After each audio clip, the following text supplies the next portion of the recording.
Hello and welcome to SaaS Marketing Insights, the show where we ask SaaS founders, CEOs, marketers and investors about the lessons they've learned in their quest to grow their companies.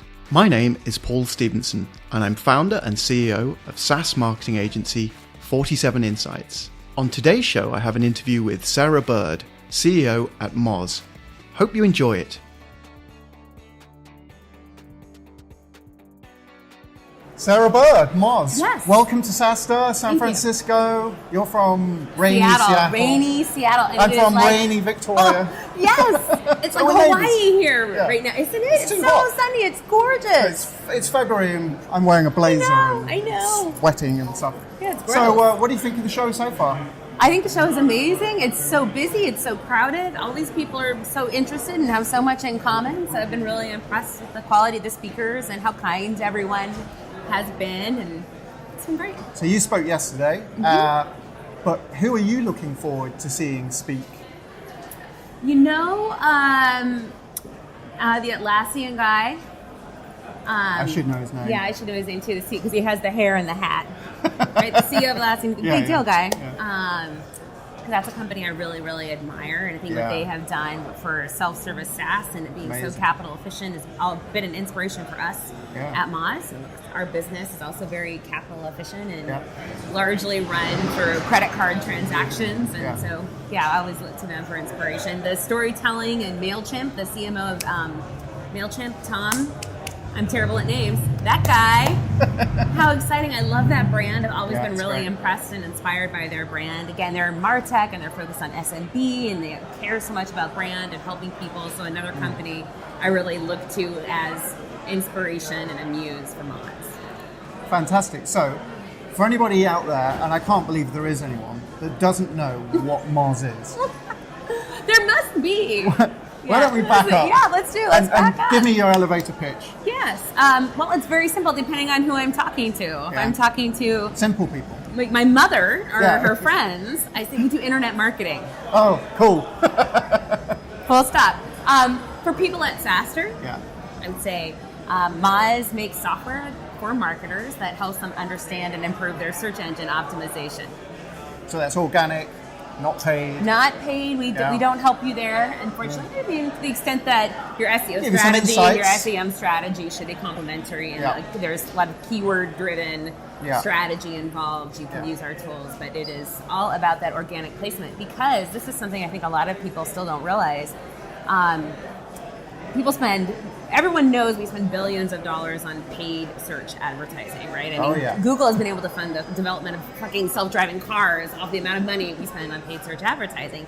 And we spend fractions of that on the organic side, SEO, even though it drives 20 times the clicks. 20 times the clicks. Wow. So you think about that and just the imbalance in the market of all of the where investment. all the money goes to paid.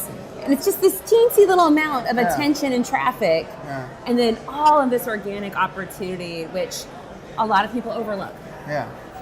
So I always like to talk about competitors in the space. You know, you don't have to name names or whatever, but you guys started out how many years ago now? It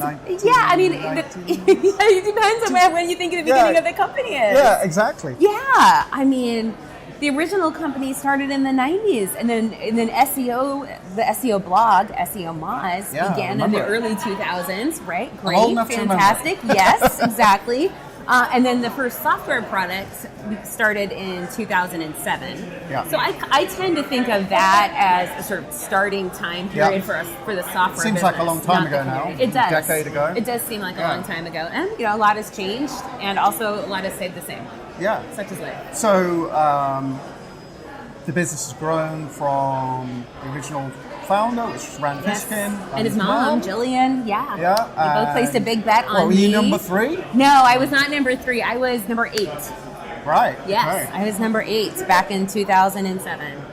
So you obviously stood out as a I was one of the oldest people in the company. So yes. And I had a law degree, which I think people assumed meant I knew a lot more than I did. Yeah. You got a law degree, you're smart. You must be smart. Yeah. Yeah, exactly. So tell us how to run this thing. Yeah. Yeah. Fantastic. So you didn't start out. So Moz is the first internet business, marketing business that you've been involved with. Yes. You were in law before that. Yes, big change. I think you said you were a cleaner or something before that. I was a cleaning lady, and then I was a librarian, and amazing journey, more than 10 years now with Moz. Moz is in a hell of a competitive space. It's like SEMrush, there's Ahrefs, and then maybe 100 other There's followers. Lots of various, there's little niche players, and then there's platform players. And, it's a super competitive space. How do you think Moz stands out from its competitors or differentiates itself? Yeah, I think that there's a few ways we stand out. So first of all, I think most people know Moz and recognize Moz for a place to go to learn about SEO, to get a trusted source of information about what's, either you're a beginner and you need to understand the basics, or you're very experienced and you've been following the industry for a long time, but you want to understand what's new. What's the impact of voice search? How is AI going to change things, right? So I think that training is really, really important and core to what Moz says and core to the value that we provide. The other thing I think that's really special about Moz is the quality of our data. So we go to great detailed lengths to make sure we have the highest quality data we can possibly provide. And at various points, a competitor will be ahead of us, and then we'll catch up and leapfrog. Yeah. And so you're always sort of chasing it because it is a very competitive market. Yeah. But I am most proud of the investment we've made in data and the quality. Just an example of that, one of the many metrics you should look at when evaluating your SEO strategy are rankings. How well are you ranking? What is the shape of that search result? Who's ahead of you? Are there video? Are there featured snippets? And to really understand how competitive you are, a lot of people just look at that first page. Yeah, exactly. And not Moz, in the top 3. Yeah. And Moz, we actually like to track, all your first 50 search pages to see where you are and where your competitors are, because it's not enough to know just what's happening on that first page. From measuring success in eyeballs, that's important, but to know progress. Where your momentum is. Yeah. Yes, progress, exactly. And, or not at all, right? And so there's, so we have a depth and a quality of looking at your full search result that I don't think other people can match.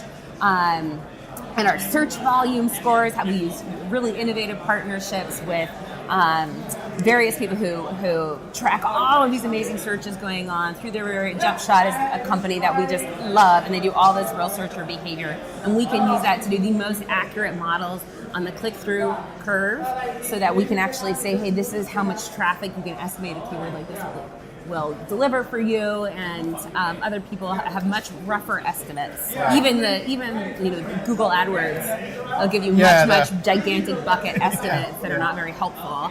So I'm really proud of that. I could go on. We have some other big stuff coming up too. That's really exciting. Well, maybe we can talk about the big stuff. Are you allowed to talk about it? I'm actually not sure if we're allowed to talk about it, which is too bad. But maybe by the time this podcast comes out, it'll be out. But some big data innovations, like in particular, there's been some data at Moz that we've been working on for a long time that we're getting our butts kicked on the market on right now, and where it's finally ready to start going out into the universe, and I'm so proud, and I think it's just going to be great for customers and great for the industry.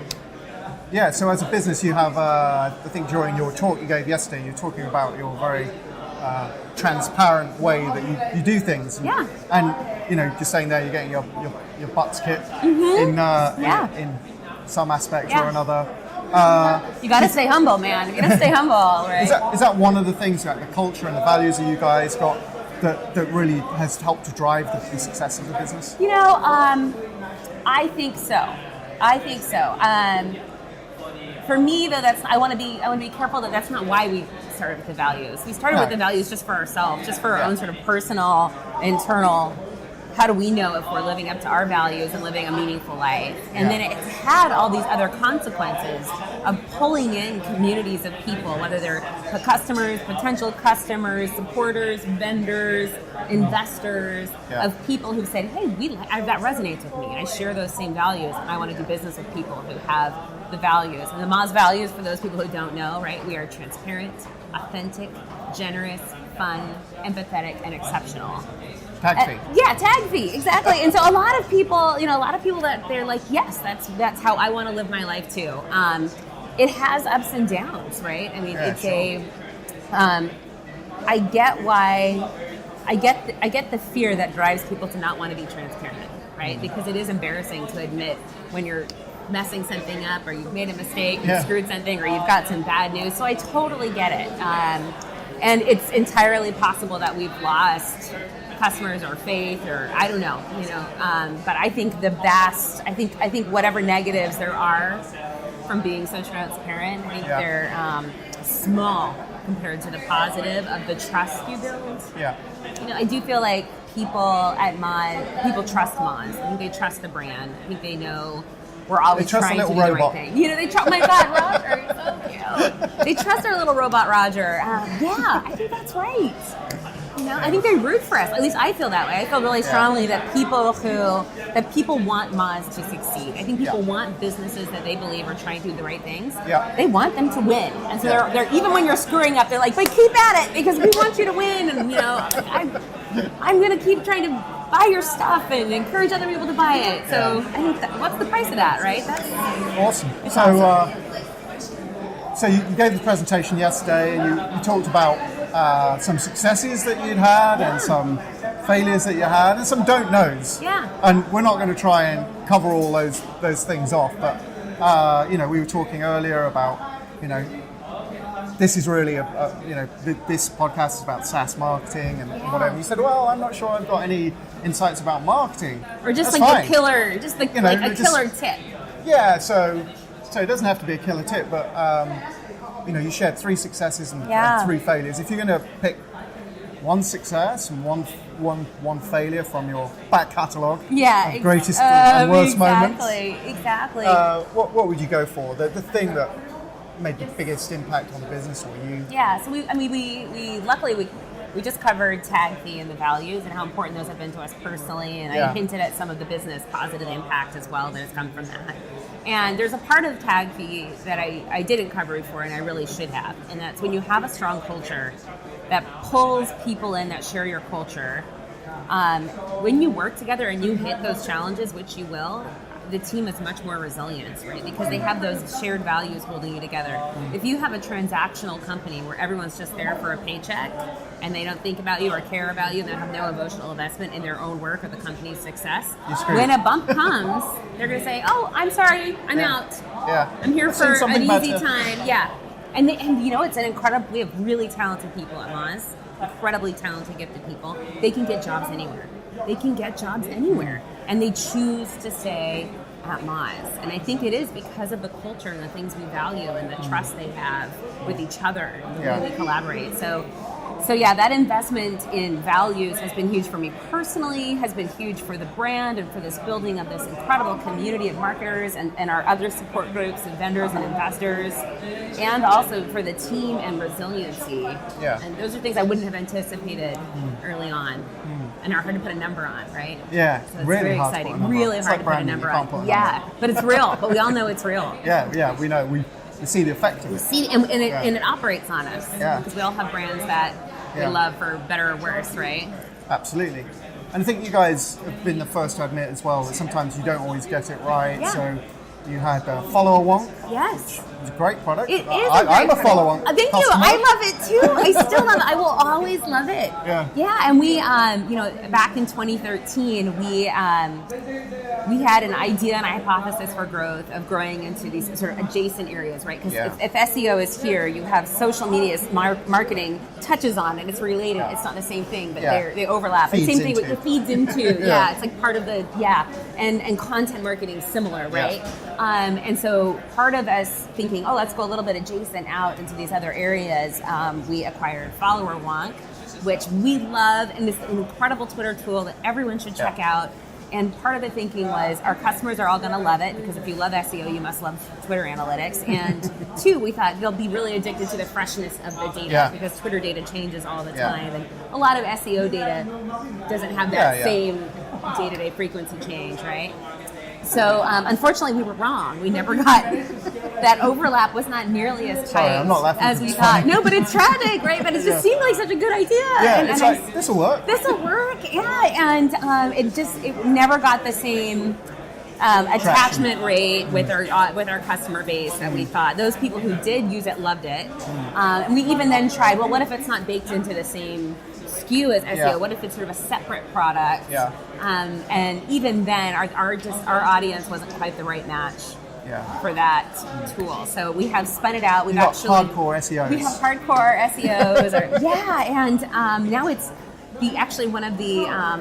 one of the developers who's been with that product since its very, very earliest days, maybe even the very beginning. I'm not sure because it's been around for a while. Has bought the product from us. I didn't know that. Yeah, and so he's going to continue to give it life, and I feel so Phoenix happy. from the ashes. Yeah, I mean, it's not even ashes, right? It's not ashes. It's not ashes. It's pretty classy ashes. Yeah, it's a different phase of life, right? Yeah. It's a different phase of life. But it's gone on. It's still successful. Yes. People who use it love it. Yes, I love it. I'm going to keep using it. Yeah. But it doesn't fit, certainly with our core thesis of what are the most critical SEO tasks that you need lots of high quality, large amounts of data to solve. Yeah. And that's what we want to work on. Yeah, that's your and this is a little tangential. sweet spot. That's our sweet spot.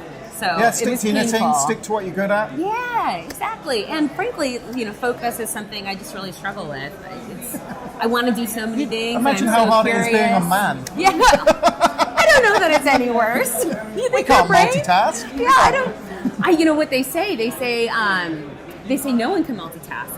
Oh, right. Yes, and then the more confident that you are that you can multitask, the research shows you can't. Oh. So isn't that interesting? Oh. Yeah, so if you think worrying. you can't multitask, if you're like, I'm not good at multitasking, you're probably better at it. You can't fake it till you make it with multitasking. No, exactly. No, you really can't. So, future for Mars, you're going to stick to your knitting.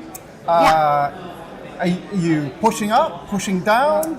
Yeah, so most of our... Can you talk about it? I would love to talk about it, actually. So we have over 37,000 customers right now, and most of those are squarely in the S side of SMB, right? So SMB is small to medium businesses. We're mostly on the small side. And increasingly into that mid-size, which is frankly still really large, right? Like we think of SMB as being, you can have up to 10,000 employees, you can have 250 million in revenue, right? So we're increasingly going to that mid-market area because we find the churn rates are lower, the budgets are higher, and they have just greater ongoing needs. And also we're beginning to get more and more into the enterprise and going direct to brands that are still looking for alternatives, and they like the high quality of data that Moz has to offer. They like the training. They like that they have this trusted place to learn about SEO paired with a high quality of data at a great price and great value. So it's a change for us, though, because it's a totally different way of doing business. That it's not business as usual. More stable. And the more churn profitable. rate are so low. It's interesting about profitability because you have to think about it in terms of time, right? So when an SMB customer, we don't pay very much money to acquire them because luckily we have this wonderful SEO thing that works for us quite well, and you guys might inbound. Be quite good at that. We're pretty good. We're pretty good at that. Yeah. So we. On those small customers, we're profitable by month 2, including gross margin. Yeah, so it's nice. It's really nice. That's somewhat ahead of the industry standard. Yeah, it's like exactly. Year 1 or whatever. Yeah, exactly. So it's profitable. Of course, there's smaller amounts, right? And so it takes a lot more to have a meaningful change in your growth curve. We're already 37,000 customers. Man, you have to add a lot of new customers every single month. To really get a growth ramp like that. So it's the law of larger numbers kind of starts kicking your ass after a while on the SMB side, right? And the enterprise can be quite profitable, although they also negotiate you down and you pay a lot more upfront, and so you might not get payback until year 1, 2, or 3, which is really typical in enterprise, right? But so the profitability comes, it's just in the future. There's a more faith involved. So we have kind of an interesting dynamic in the Moz business where we can capture some of the value from the SMB segment, put some of that into developing the product and improving the quality, and some of it into let's also work on going up the customer stack to those enterprise customers and sort of funds that ability to reach those other customers. Right. So I think you're 47 million revenue? Yeah, we did a little over 47 million last year. It's amazing. So, yeah, it is. Thank you. And so we're profitable. It looks like you're going to break the 50 million ceiling. Absolutely. We'll break the 50 million ceiling, absolutely. And we're doing it profitable and EBITDA positive and cash flow positive. That's pretty exciting. So we still have a lot of work to do, right? We got these product releases and investments to get out there. We're reaching these new markets, which requires whole new ways to interact with customers and sales teams, right? Which is sort of new for us. And then we're also looking at maybe some small acquisitions as well to help expedite our knowledge and our learning about how to serve these other kinds of customers and to supplement the technology. Because you've just grown organically. You've not. Well, you said I think you bought Follower Wonk. We did. We bought Follower Wonk. We didn't buy that for the money, right? We bought it because we love the technology and we love the space. And we bought AudienceWise, which was a small acquisition, mostly for talent. We bought Get Listed, which turned into our Moz Local product. That's done very well for us. Again, it was a smaller size. Yeah. We didn't do it for the revenue. We did it for the tech, which has been great because we love local SEO. So we've done a few of these smaller ones, and I like it. Yeah. But essentially, it's grown organically for the most part. Yes, absolutely. So, this is the final question. Dun, dun, dun. Time passes quickly, and Sure you're a busy lady, and it's about that. It's about you being a busy lady. Yeah. How do you balance, your role as CEO of Moz, and actually having a life? Yeah, no, I think this is the ancient question for all of us. There's a lot of tired-looking CEOs walking around here. Yeah, there are. Desperately trying to spin plates and juggle at the same time. More coffee. I think that's tip number one, more coffee, right? Okay. Luckily, I'm in Seattle. Should invest in coffee. Yeah. there could be business in coffee. So Seattle, we have lots of good coffee, and the weather is so shitty for most of the year. No point in going out. There's no point in going out. That helps balance it. It's like I might as well be in front of my laptop because outside is horrible. No, and truth is, I do let a lot of things slip. I'm not proud of it, but you have to, I believe. So you're saying that you're a human. I am a human person, and I think everyone I know you don't really juggle all the balls. You just choose which balls you can let drop for now, and you just go, okay. Well, I feel bad that I had to drop that ball, but something had to drop, and that's the least of evils. And then you try to forgive yourself and move on and live to fight another day. But it's hard work, and I'm also lucky. I have a lot of support. I have a really supportive husband who is a full contributor to our whole family. That's great. I've got great people in the Moz team who always want to help out and who go above and beyond. I have a really supportive board that is always encouraging and supporting and wanting to help focus and take on things. And so I feel very lucky. Fantastic. Thank you so much for taking the time to talk to me today. Thank you. I hope it's helpful. It's great to meet you. Great to meet you. Yeah, and hey, enjoy the rest of SaaS Day. Thank you. You too. I hope you enjoyed my conversation with Sarah. For more info on Moz, please visit moz.com. Next week, I'll be talking with Kumi Velapai, co-founder at SaaStock. For more info about this show and to get our links to iTunes, Google Play, SoundCloud, Stitcher, and YouTube, please visit www.47insights.com/podcast. And if you have any SaaS marketing insights that you'd like to share on the show, get in touch via that page. Until next time.